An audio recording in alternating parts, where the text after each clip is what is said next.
This is the part where everybody talks. So we're recording this all going to go social. Everybody will be behind. I'm going to control a little bit. We'll be back there and the big show is yeah. So thank you. I will speak more later. You gotta listen. But this is awesome. Like we have this group of people from diversity in every way that you can imagine. Aesthetic, background, political affiliation. We're all here united about something. And to me, I'll just say it front. For the record, I love this country. I don't think this country is perfect. I think this country is far from perfect. But I truly believe in the ideals of what it could be. I've lived in a communist country. I've seen how bad things can become. Freedom is one of my highest ideals. Our rights are our highest ideals. And I don't know if it's actually this happened to me. Well, not to me. We've heard that relatively new, but I swear to God, when people are deciding to die for your rights, you have no idea. You should try it a few times. There are a few city councils where I think he's let a lot back. So, but yeah, Thomas. I want to say, all three of you, I appreciate you coming to speak here so much. Like, I know we disagree on some things. You're still here representing because we are fighting. We're trying to take something from the people that can afford it the least, and that means a lot. So, to actually kick things off, it is my pleasure to introduce the chair of the Libertarian Party, Mecklenburg County.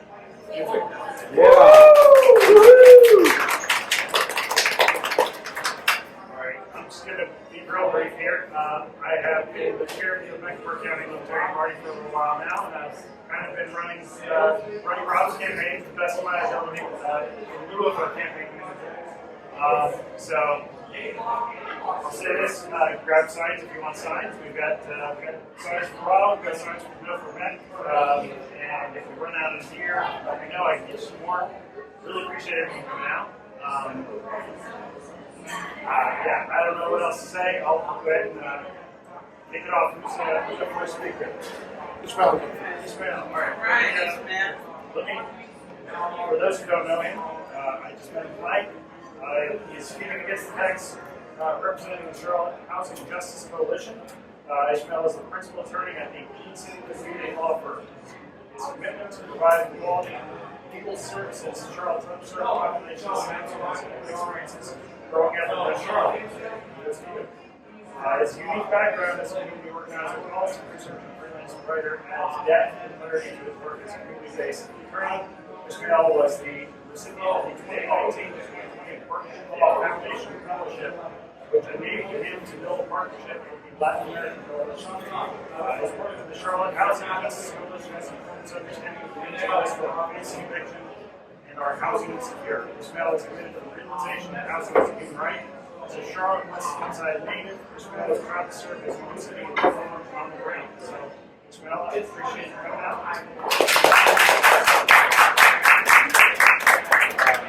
So, put on the spot a little bit for our speakers, okay? First and foremost, I really appreciate you all inviting me out as a guest. It means a lot. I don't really think I have to kind of delve into the technical aspects of the sales tax. I think it seems like most people here are largely, against it for various reasons. I would just say that I'll say a little bit about the Housing Justice Coalition and our perspective and how we came to come out against it, and what that really means, I think, for us to move forward. So the Housing Justice Coalition as an organization is dedicated to housing as a human right, as a basic human need that everybody has to have and should have access to. So what that means, for us is that practically we are in the space of organizing with communities that are facing displacement in various different ways.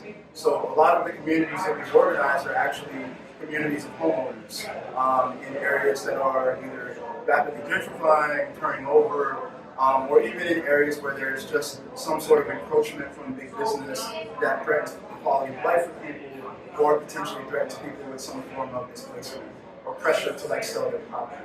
So I know that you might have a different understanding of how property rights should operate, but for us, putting in the work in Charlotte, in West Charlotte, and seeing the way the city has changed, also working with communities to, number one, ensure that people know what their rights are, but also ensuring that people understand the local process of power and how to advocate for oneself and advocate for other communities, particularly in a city that is very much controlled by lobbying from big business, from the real estate building industry coalition, and these larger sort of like, corporate forces that are really the real decision makers.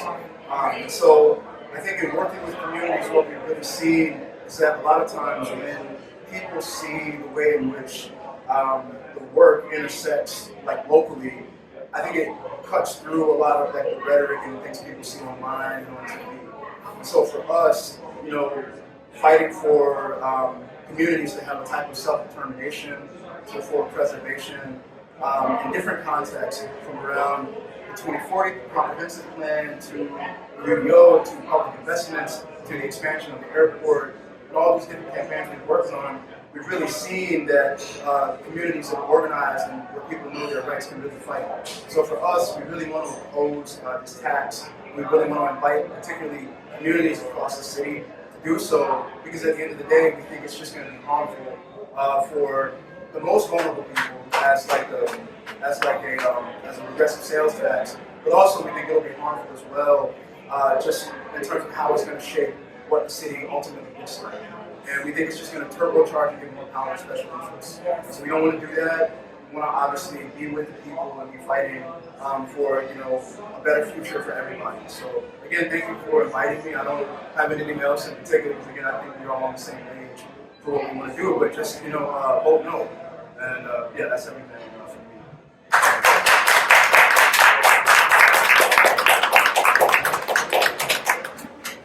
Next up, we've got Robin Emmons. She has surprised me that she is running as an independent. And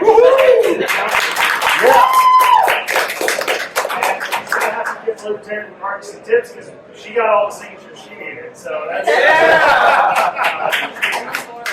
she was honored as a CNN hero for spearheading an impactful urban farming initiative that nourishes food desert communities across Charlotte. She was awarded the prestigious Eisenhower Fellowship, joining an esteemed global network of distinguished leaders, recipient of the coveted Athena International Women's Leadership Award, recognized as one of Mecklenburg Times 50 most influential women. She was honored with the illustrious Margaret Award for exceptional service and community stewardship. NC William C. Friday Fellowship for Human Relations, and a Community Heroes honoree. And she captivated audience as a TEDx Charlotte speaker, sharing her vision for community transformation. She inspired listeners as a TEDx Whitcore speaker in honoring our shared humanity and seeing differences in communities. There's more. Good gracious. You are a busy woman.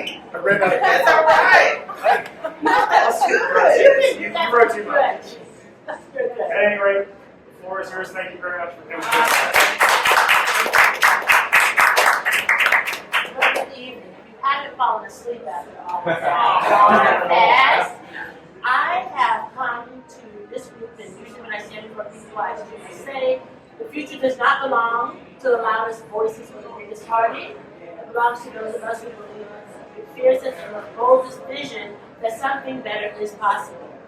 So I have chosen to run outside of the party lines because I believe that the parties have been failing us for a very long time. Both sides have gone too far left and too far right, and a lot of us in the middle that know that the noise and the vitriol and the chaos is not serving people. So I am Robin Emmons. I am a 33-year resident of Charlotte, having moved here from Boston, Massachusetts in 1992.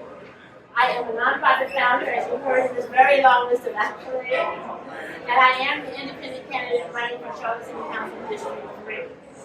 It took me thousands of steps and hundreds of conversations across this district over the entire summer to understand one thing, that the city has done some good work, but there is a lot more to be done to restore trust that government can work for people and to restore the power to people, as opposed to the builders, the developers, the real estate interests, and the money interests, such as those who want to pass this tax. They've stolen from us. We have the power to do that. So I hope that my candidacy will inspire people to understand that our vote belongs to us and that we are unhappy with what we have, we can do something about it. We can vote.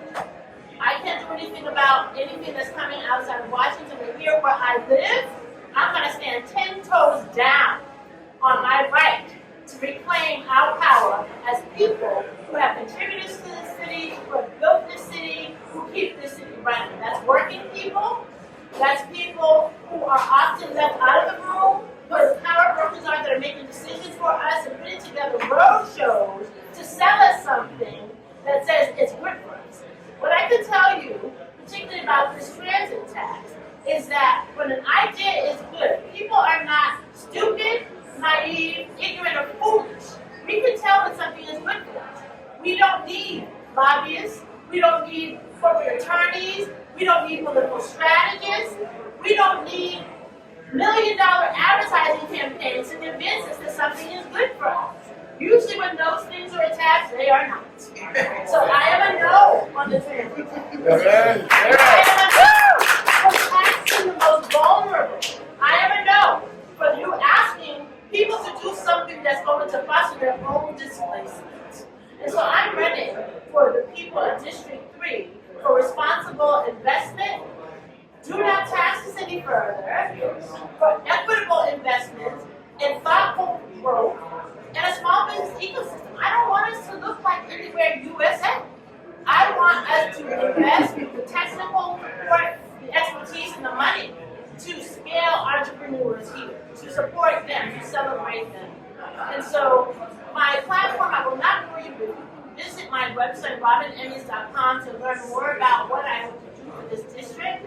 And I just implore you, I understand that many of us have been taught that we are supposed to vote a party line. But from what I can see, that has not served us. It has also made the politicians believe that they don't have to earn our vote. They don't even have to deliver on anything. It's just going to be automatic. So I just implore you to, support those non-traditional candidates like the Libertarian mayor. The Libertarian that's running for mayor, myself as an independent candidate, because if you're waiting for receipts, it's very clear for me in my 57 years they're not coming. So I thank you. I will be around for the remainder of this event. I will have some literature here if you're interested in learning more about my platform. If you're in District 3, please vote for me as the unaffiliated candidate. I will stand for you as a Democrat. And I just thank you so much for having me. James, Rob, such an honor to be with you all. Thank you for coming.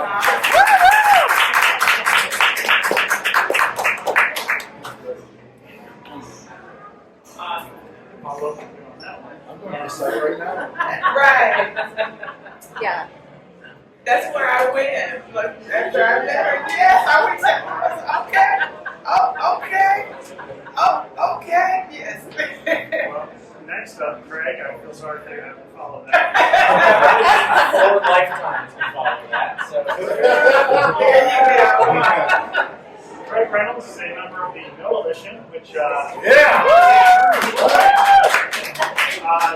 great term, by the way. So there is a growing coalition to strike down this transit tax. It's been a big one from the start, and it's obviously still growing. Craig's been in it since day one, so we greatly appreciate that.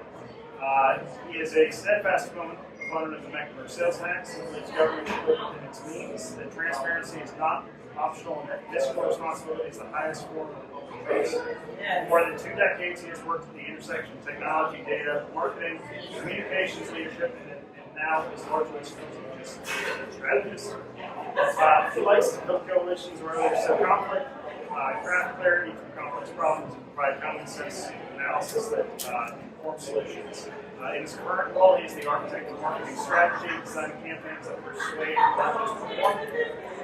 He sees communication as a lever of strategy, not a support function, and trusts leadership as alignment and accountability, not command and control. So in both business and civic life, Craig stands for discipline, stewardship, principle, restraint, and the idea that prosperity is built from the ground up, not taxed from the top down. So, Craig, thank you for coming.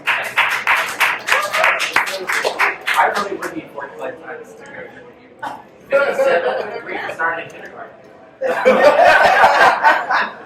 So, compared to these two fine folks and Rob, man, I feel like small potatoes up here. But I did coin the no elision, so I'm gonna take that. Nice. Yeah. I've done marketing and public relations for quite some time. I'm older than I look. So it's been great to meet Rob, and I think that Rob, I don't know the two of you very well, but you don't do what you do because you're sociopaths. You do it because you care about your community. So that's what brings me here. I probably don't really agree with much of what Action NC, the way they do things, but I love Robert Dawkins, and we connected over this issue, and I've gotten to meet a lot of different people as a result. And the way that we connected was, I've been through this before in my home state in Maryland. Maryland said, unfortunately, it was the red line as well. The red line was going to be built, and it was going to be built back in 1997, just 1 year before 1998 when they did it here, and it's still not built. Right. But the billions were still spent. Right. And so when I saw it coming here, I was like, this is not going to work. But I didn't think I could have any really influence over it, so I just kind of resigned myself to sitting on the sidelines. Then I saw an article with Robert in it about how the other side was going to spend $3 million to try to push this thing over. And I was like, oh, I can't sit on the sidelines.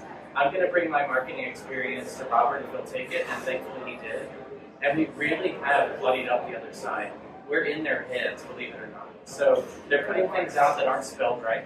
They spell Mecklenburg wrong. And we're blowing them up over all of that.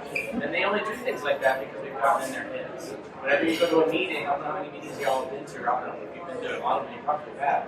There is no real for in the audience. It's a lot of against in the audience. So I think we both are right. People aren't stupid. They know when something is not right, and they can feel it, and they know the promises are broken. And so it's really been an honor to just kind of push this no elision forward and see all the varying different opinions that we all have, but we all have the same goal in this one. Is don't tax people to kick them out of their homes for failed promises. That's ridiculous. Nobody would want that, so, except big developers. And that's all this really, at the end of the day, that's all this really is. So I really do appreciate you having me here. Thanks for coming. And you guys are amazing. It's really wonderful to know you so far. I hope I get to meet you. I don't live in District 3, but if I did, I would vote for you for sure.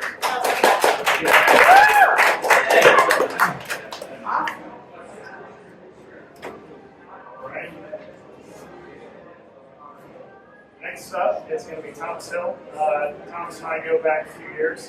We actually worked together on a campaign last year. Mike Ross for governor of North Carolina. Didn't fare too well, but we had a good time and built up the family a bit. So Thomas is actually native of Charlotte, then moved out. But he's been a long-time Liberty activist. He's been with the Libertarian Party for many, many years. He's worked on campaigns for local office, presidential campaigns, and has run for office several times himself. If I'm not mistaken. Wow. Just a few. So. Glutton for punishment. And we appreciate that. So let's see. He's also a huge community activist. So one of the biggest things he's been involved in the past several years is one of the things that Rob's going to talk about too. Joshua Moore, Pastor Moses out in Gaston County.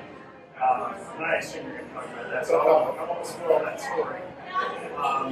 But he also currently works with You Are the Power, and Dr. Mary Lewis is her social media director right now. So, Thomas, I'm going to ask you to come on up here.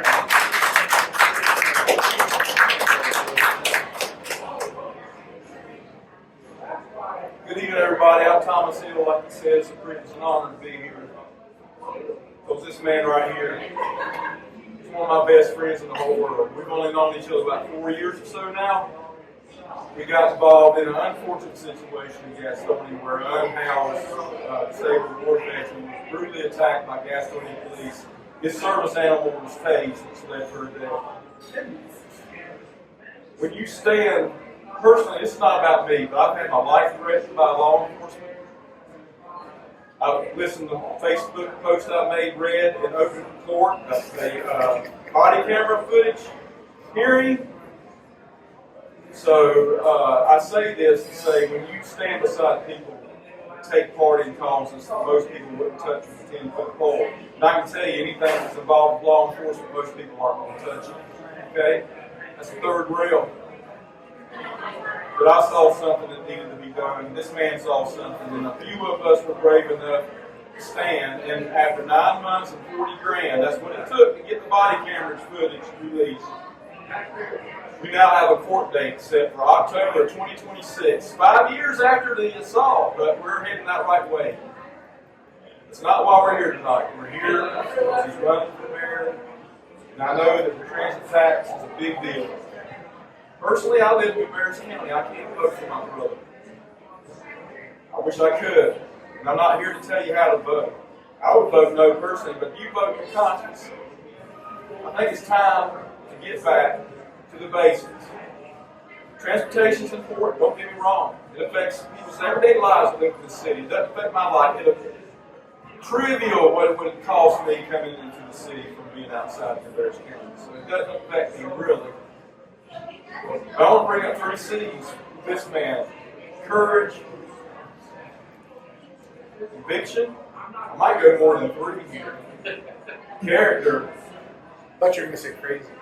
That goes without saying because in this world to stand for the right thing is particularly stand for people that have no one else standing for them. When you stand up for somebody who can do absolutely nothing for you, what's that say? It means you're in it for the right reason. I love this man like a brother. I would die, I would jump in front of a bus tonight for this man.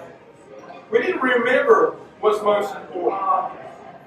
This is a man that would be our mayor, that would have an open door to everybody. He's not owned by any party. God knows our party ain't got nothing except a dedicated group of people that just keeps pushing that rock up the hill. For some damn reasons, he's free.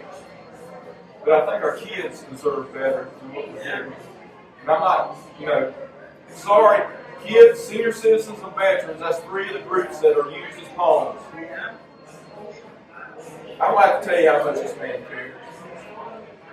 And I'm honored to stand before you and testify about this man's character. We need to get back to that. Principles are great. We need to stand on our principles politically. When it comes down to it, it's all about being a good neighbor, right? So, what else can I say? What better example can this young man bring to the city? We need people of his age group. I'm 59 years old. Gen X, I hate it. We had the world. And we let it slip because we chased a dream that they said was a dream. It wasn't our dream. It was somebody else's dream. And that's on us. So I'm living the rest of my life to make up for that mistake. And my hope is in people like Rob Yates, because I've been a member of this party since 1998. I've lost 10 elections. So I'm not scared to get my butt kicked, okay? I say that with pride. There's not many people's ego can take it. I love you, brother. And I don't care, politics aside, your character is all that matters to me. And I would vote for you 100,000 times. I don't care. That's what it should be about, people. What kind of neighbor is it? It's simple. We make it complicated because we think too much. We need to, well, I shouldn't say that. Sometimes the heart can deceive too. We need to have balance. I'm going to quit rambling. I lost my mom back on August 31st. I'm an orphan now.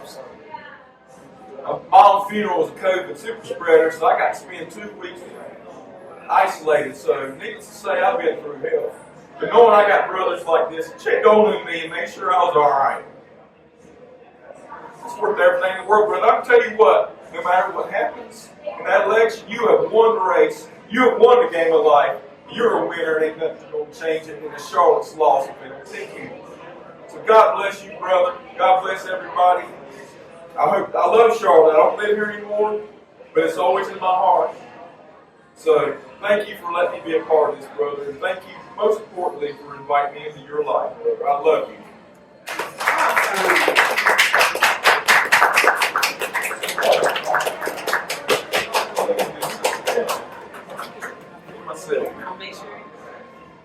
I'll make sure. I hate following Thomas. I really hate following Thomas. We were talking about him being a community activist just before I really get into it. I have actually seen this man threaten 2 separate city councils with the wrath of God. Once for not releasing body camera footage of the cops casing the homeless veteran, and another where, I mean, I hate to bring race into it, but an all-white council had a 1-year-old black baby died, what? In CPS custody, and they're, oops, and we don't know what happened, and it's going to take 7 months to get an autopsy, and they threatened him with the wrath of God again. Damn right. I will go to war with you anytime, and I'll be proud. So, the few people that know me well, I talk too much. I'm going to try and keep it limited, but I've been thinking about what should I say. I'm standing up here, whether you're in the crowd, and I appreciate y'all for coming or watching the video later on. I want to convince you to vote for me for mayor. So how do I do that? 1, prospercharlotte.com, check out my clients. I'm going to get into it a little bit in a minute, but actually what Thomas was saying, I was thinking, like, character matters. How many of you really know me? So, a little bit about me. I grew up poor. I grew up really poor. My dad was an alcoholic. He was violent. He didn't hit us or anything. He just didn't do much of anything. I've never lived on the streets, thank God. But I've lived in 7 different houses in a month. Neighbors and friends and family. At that point, is it hopeless? I don't want that label. I'm not looking for the sympathy, but you get a perspective. And it was that that made me decide I was never going to be anyone's victim. I was never going to ask for anything. And I was never going to sit back and watch the pressures that the state, the world can bring on you with the monopoly on violence, which it is, to hold other people down. So, on my way through high school, academic scholarship, college, academic and sports scholarship, then I'm a ballet. The one course that I have not been able to be. Thank God. And we've had a pretty wild ride. We've lived overseas for a couple of years, back in DC for a year. We went to Charlotte once. We have loved this city since we saw it, and our only goal was to get back here. We were lucky enough to do that about 17 years ago. I've watched a city that I admired so much just slowly go the wrong way. Another thing about me, I have a couple of degrees. I have an MBA and I have a degree in undergrad in psychology and English. I'm an English nerd. I love literature, plays, poetry. I do spoken word, go ahead. But my favorite line in all of literature is from The Sun Also Rises, Ernest Hemingway. Bill and Mike are talking. Mike was a millionaire and he lost all his money. I'm paraphrasing, but Bill said, "How'd you lose your money?" And he says, "Same way as anything, I suppose. Gradually, and then suddenly." And I look at what's going on in Charlotte, and if you look back, the problems have happened gradually, and suddenly, we have a real crime epidemic. And we have a real epidemic of people with severe mental distress, and then another set of people who, for whatever reason, they don't have the opportunity, or they're just inclined, but they're committing crimes, and housing exploded. And our city council's answer to this, to all of these problems, I know what we should do. Let's tax the people who can't afford it even more. And what are we going to do with it? Well, just trust us. Give us $25 billion and trust us. Robin, when you were speaking, I don't know if you realized it, but you paraphrased one of our idols, Ron Paul. Good ideas don't require force. If they had a great idea, they wouldn't be trying to shove it down our throats. They wouldn't be spending 3.1 million, I think I heard the exact number, on lobbyists. What? You think they're spending $3.1 million out of goodness of heart? Yeah. No, somebody's getting something. They want a piece of that $25 billion, and it's not going to the people that need it. Look, we don't like government, period. We believe taxation is theft. We hate wealth redistribution. But if it's going to happen, I don't want to see it go to people that already have millions of dollars. I want to see it go to people that need it. I want to see it go to build the city up, create an equal opportunity. Libertarianism is an interesting philosophy because it's a scary philosophy. It requires you to take full accountability for your actions, and that can be a terrifying thing. You really get into it, you realize what just a freeing and enlightening thing that is. Hey, I get to be responsible for what I am. I get to choose the people that I surround myself with. I get to meet incredible new people, and we can come together on ideas and probably disagree on others, and I look forward to those disagreements because that's what It's what gives us flavor. What's make everything so wonderful. It makes life magical. And then I sit here and I'm like, from where I came from to where I am, and I get to talk about magical life. And I look at all the people that don't. And again, their answer, let's tax those people more. Let's make it harder for them to come up. What? That's ridiculous. Their accountability? None. Closed doors, closed sessions, things that are confidential. Oh, we can't disclose that for legal reasons. No, you answer to us. Government for the people and by the people. That's what our country is founded on. And we have not realized that vision yet. But I will keep fighting with everything I have to get there. So how am I going to do it? And I'll keep the plan short. Again, go to my website, prospercharlotte.com. The way I see it, there's two major issues facing our city and then an answer. First major issue, public safety. Without a doubt, I mean, we can't argue. And it's a problem that we have allowed to keep up with us. And it's an interesting one because in this room, one of the things that I think binds all of us is our suspicion of anyone with a badge and a gun saying, I'm here. And we should be suspicious of that. I will never judge, we are not a collectivist ideology, so every individual is going to get, I will judge everyone on their individual merits. But if you have the power to deprive someone of life and liberty, backed by the state's monopoly on violence, in my eyes, you should be held to the absolute highest level of accountability and scrutiny. But I also recognize that we often put people who would be good police officers in very difficult situations where they're forced to make terrible choices between a system that really wants just fear to be enforced and a people that can't trust them because of it. When I say I want a community policing initiative in Charlotte, I mean it.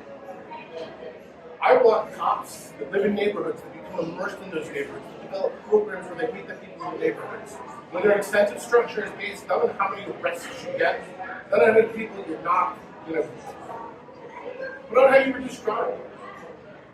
That comes to the second part of the major issues in Charlotte. And we can say economic opportunity, but it's housing costs. It is absolutely housing costs.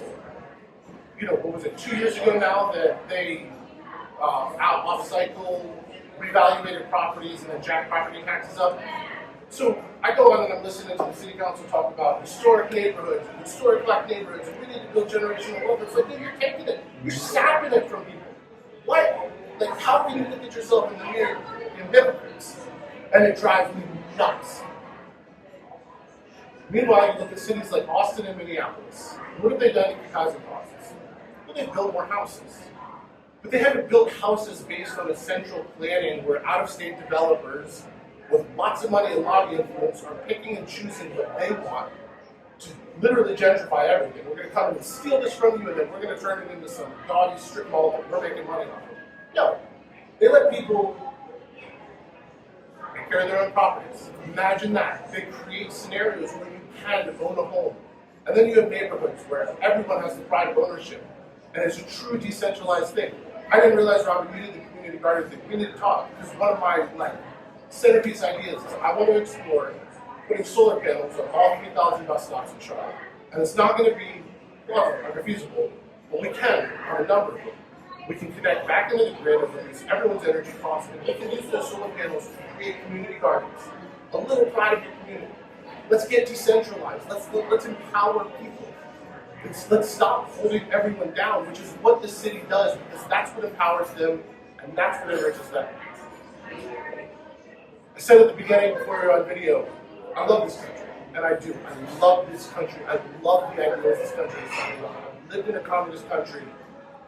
It's not obviously what the American press tells you, but in a lot of ways it's worse. I've been to cities with 6 million people, and I have pictures, everyone want a challenge. They don't have running water, they have latrines that they have to go down and use in the bathroom. They don't have a trash service, they have 3 giant piles of burning trash. We were at a place where you went and you got to boil an egg in the hot springs. Except there were no hot springs, there were no geological formations, there were just a lot of chemical springs. And this is communism. And it was easier for my wife and I to travel that country as Americans because they don't let people go to the nice places in China. I don't want to see our country fall into a totalitarian cult. The way to prevent that is us, the people. We have the power. Never forget, we have the power. Any power they have is because we've given them that power. And I want to come together. Again, people that we probably have some policy areas where we strongly disagree. Obviously, have some we overlap. We're never as far apart as we're able, but let's take the power back. And then let's find some good ideas without force and see what works, because I'm on board. I'm ready to be wrong and learn and move on. I've been, in the words of Edison, I've never failed, but I've learned 999,000 times. Thank you all so much for being here. It is humbling to run for office. It is an incredible responsibility, and I do not take it lightly. But I appreciate you all immensely. I hope I've earned your vote. Reach out anytime. Thank you.